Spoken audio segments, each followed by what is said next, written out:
मेंढक और गहरा कुआं।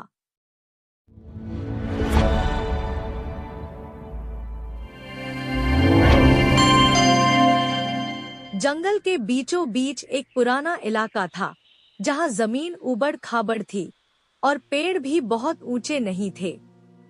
उसी जगह एक बहुत गहरा कुआं था, जिसे ज्यादातर जानवर नजरअंदाज करते थे।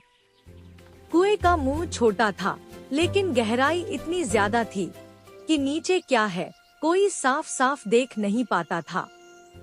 बरसों से वह कुआं वहीं था, पर जंगल के ज्यादातर जानवरों ने उसे बस एक बेकार गड्ढा मान लिया था।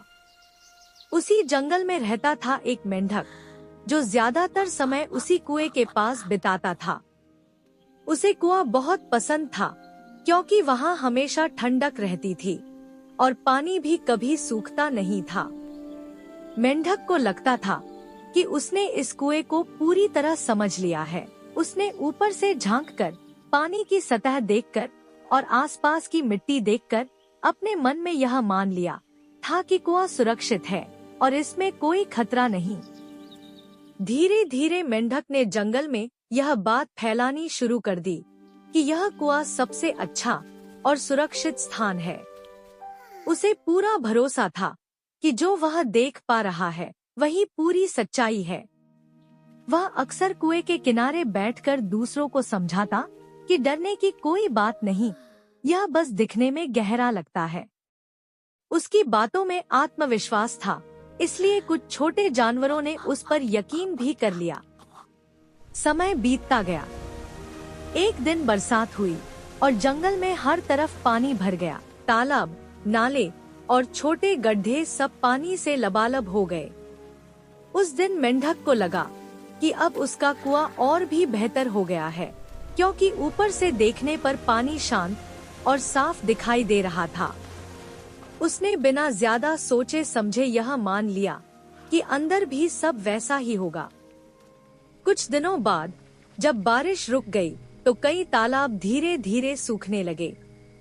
जानवर नई जगहों की तलाश करने लगे।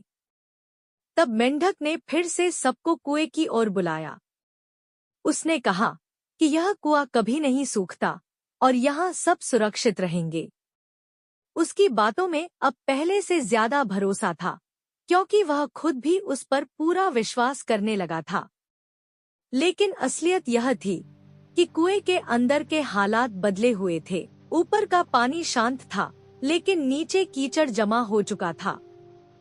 कुछ जगहों पर दीवारें फिसलन भरी थी और नीचे की हवा भी भारी हो गई थी। यह सब ऊपर से देखने पर बिल्कुल नजर नहीं आता था। मेंढक ने कभी नीचे जाकर ध्यान से देखने की कोशिश ही नहीं की थी।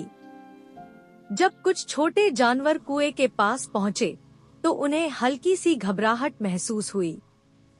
वे कुएं के मुंह से झांककर नीचे देखने की कोशिश करते, लेकिन गहराई के कारण कुछ साफ दिखाई नहीं देता।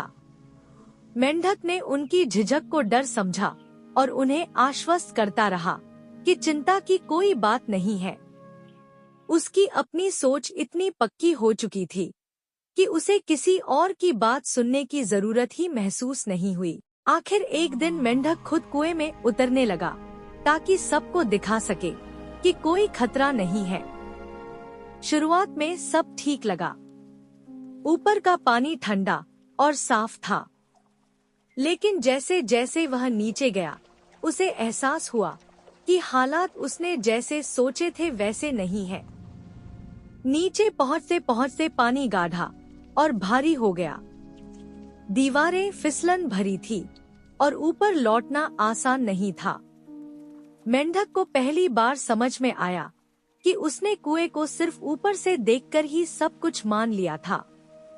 उसे यह भी एहसास हुआ कि उसने दूसरों को भी उसी अधूरी जानकारी के आधार पर सलाह दी। काफी कोशिशों के बाद वह किसी तरह बाहर निकल पाया। थका हुआ, डरा हुआ और चुपचाप वह कुएं के किनारे बैठ गया। उस दिन के बाद मेंढक का व्यवहार बदल गया। वह अब किसी जगह या बात के बारे में जल्दी निष्कर्ष नहीं निकालता था।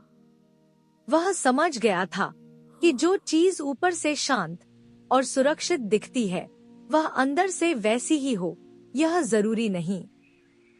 जंगल के जानवरों ने भी यह देखा कि हर बात को पूरी तरह समझे बिना मान लेना सही नहीं होता। समय के साथ वह कुआं वैसा ही पड़ा रहा, लेकिन अब जानवर उसे देखकर जल्दबाजी में कोई फैसला नहीं करते थे। मेंढक भी अब सिर्फ वही बात कहता था जो उसने सच में समझी हो। जंगल में यह बात धीरे धीरे फैल गई कि सिर्फ दिखाई देने वाली सच्चाई पर भरोसा करना कई बार गलत रास्ते पर ले जा सकता है।